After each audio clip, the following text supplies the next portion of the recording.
Oi! Hoje é a resenha do conto O Dedão de Carolina, escrito por Tati Bernardi, aqui da coletânea Partes de um Corpo e dentro do nosso projeto Contos do Meio-Dia, edição 2022. Quando o Dedão de Caroline era bebê, notou que, na falta da mãe da menina, sobretudo do seio dela, ele era o único chamado para atuar na contenção de uma angústia e de uma saudade, sobretudo de uma fome, quase insuportáveis. O Dedão sabia imitar tão bem o amor da mãe, sobretudo aquele na forma de leite materno, que começou a ter certeza de que havia nascido para o teatro. Assim começa O Dedão de Carolina, escrito por Tati Bernardi, que não conta a história de Carolina, mas do seu polegar.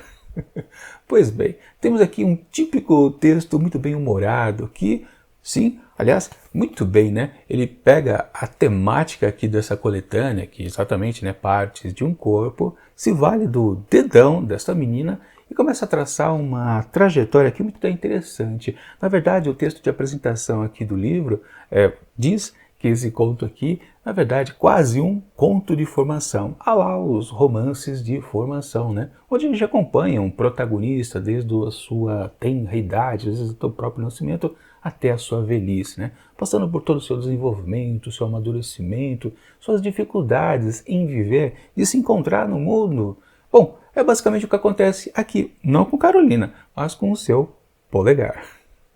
É uma boa sacada, então, aqui da escritora. Tati Bernardi foi muito feliz, digamos assim. Mas convém dizer que não é exatamente uma coisa assim super da original. Vamos combinar. Aliás, precisamos prestar atenção no próximo conto que a gente vai ver na quarta-feira, que também tem a ver com a pegada de uma parte específica do corpo humano e fazer uma espécie de análise, talvez da mesma maneira que a Tati Bernardi faz aqui.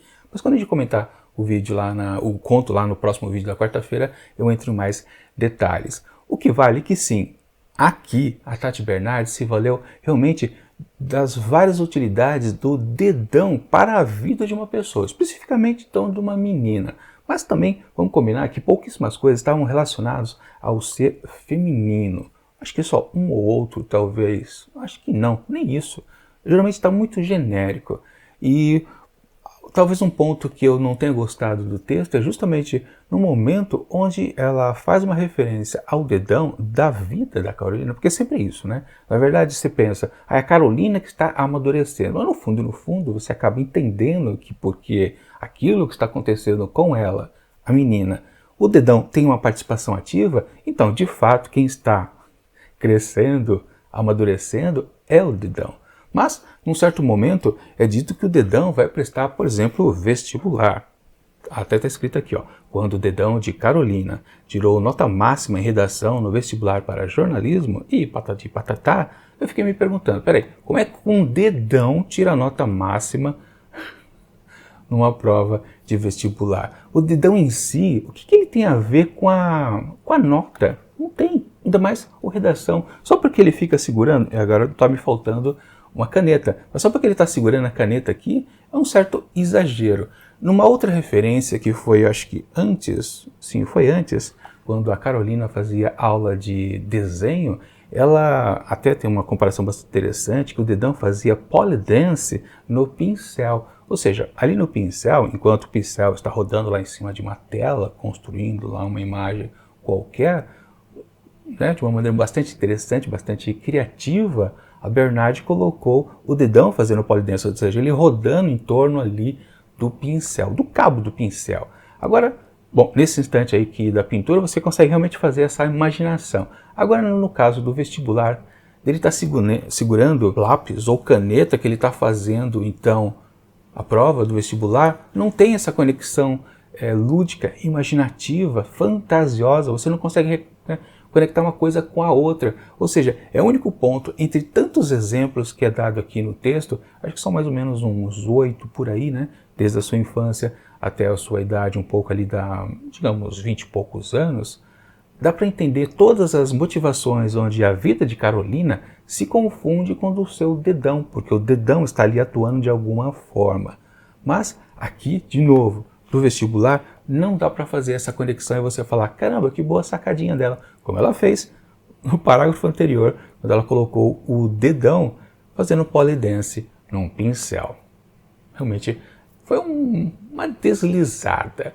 E, claro, serviu ali para ela passar no vestibular e ela se interessava por muitas coisas, mas, de novo, não tem lá muita conexão. Acho que faltou uma pitadinha de imaginação para Bernardi justamente nesse ponto. Mas, enfim, a história vai caminhando por aí, neste modelo de fazer uma história que vai avançando pelo tempo, como ela vai amadurecendo, e, na verdade, ela, em vez de amadurecer, ela começa a ter dificuldades, alguns vícios, por exemplo, com a internet, com um aparelho de celular, onde você fica lá, né, martelando com os dedão, passando as mensagens, depois segurando lá no WhatsApp o áudio. Então, realmente, ela criou uma fuga da realidade, na verdade, e acaba, então, ao final do texto, indo procurar um psicanalista. Na verdade, era um fisioterapeuta, não um psicanalista, né? É um fisioterapeuta. Para tentar se resolver.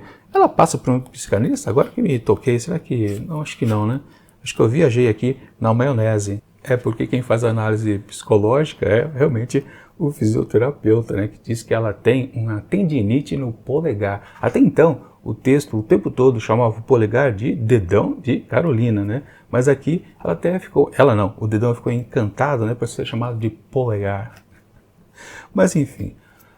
agora eu vou dizer como é que termina então aqui o texto, caso você não queira saber porque você está acompanhando ainda a leitura do livro, dá uma olhada aqui nos capítulos do vídeo e pula lá para a parte onde eu atribuo uma certa nota, porque agora sim vou dizer como essa história acaba. E basicamente quando ela chega a esse ponto de procurar uma certa cura para o seu mal, né, aquela obsessão, né, uso constante do dedão, né, quase não se identificando com uma pessoa, mas conectando muitos vícios da internet, aquela coisa de like, dislike e por aí vai, né? Não se importando muito consigo mesmo, ela acha que ela, ali com a atuação do fisioterapeuta, ela consegue se resolver. Só que, no final das contas, já meio que desintoxicada dos seus vícios, né? Ela acaba terminando que ela tá afim ali também do terapeuta. E aí o último parágrafo define tudo muito bem, né? Mesmo precisando de descanso e de compressas frias, aquela seria a noite mais quente do ano para o polegar de Carolina. Ou seja, ela ficou no bem bom lá com o fisioterapeuta. Ou seja, uma coisa que é fácil também definir aqui nesse texto é que o conto ele é muito bem humorado o tempo todo. Ele se vale de algumas frases bem clichê, não muito. Aliás, o próprio texto aponta num certo momento, ele brinca, né? Eu acabei de usar lugares comuns, né? Justamente ali naquela parte do vestibular que eu apontei, né? E mesmo assim, não é grande assim de chamar atenção, que é muito carregado em clichês. Mas, de novo, tentando. O próximo conto, aí sim comete esse erro. Mas a gente chega lá quando a gente falar no próximo vídeo. Aqui, o geral... O texto da Tati Bernardi, ele é muito espirituoso, ele é muito lírico em alguns momentos, ele é divertido, ele acompanha sempre uma tentativa de fazer uma graça em cima do que o dedão está fazendo em relação à existência da Carolina. Claro, depois de um certo tempo a gente nem liga, digamos assim, para Carolina, só está interessado também na visão do dedão. E também, o tempo todo, não há uma forçação de barra, tirando de novo aquele ponto do vestibular que eu não encontrei conexão nenhuma. Justamente depois de ter vindo de um parágrafo onde ele foi bastante criativo na coisa lá, de novo, do polidense, em volta do pincel. E justamente no vestibular, nem é citado, para falar a verdade, o que o dedão estava fazendo naquele momento. E ele estava segurando um lápis, estava segurando uma caneta? Não dá para entender. Especificamente o dedão, como você passa no vestibular. Eu não sei. Enfim, um texto bastante divertido, eu gostei bastante. Por enquanto, é o melhor texto aqui desta coletânea, mas, folgadamente, principalmente por causa da leveza e do truque de se valer de uma história de formação para contar a história, então, do dedão da Carolina. Portanto, Para justamente O Dedão da Carolina, escrito por Tati Bernard, eu atribuo 3,5 asteriscos. Poderia até dar 4 talvez, mas eu acho que não. É muito bom o texto, o melhor de novo do livro, mas não é aquela coisa que realmente a gente vai marcar por muito tempo na nossa memória. É um texto também esquecível, divertido de ler no momento da leitura, mas depois ele talvez não dure, não marque a gente. Bons textos, para serem bem pontuados, precisam ser inesquecíveis de alguma maneira, seja por uma ruindade ou por uma excelência. Enfim, vamos ver então o que a gente vai ver na quarta-feira, que já é o penúltimo livro, o penúltimo conto aqui do livro. Será Braço Direito, de José Andarilho. Pois é, este conto que tem lá os seus probleminhas. A gente vai ver na próxima quarta-feira. Mas, enquanto esse vídeo não chega, eu deixo aqui do lado dicas de outras resenhas que já aconteceram aqui dentro do projeto Contos do Meio-Dia, edição 2022. E tchau!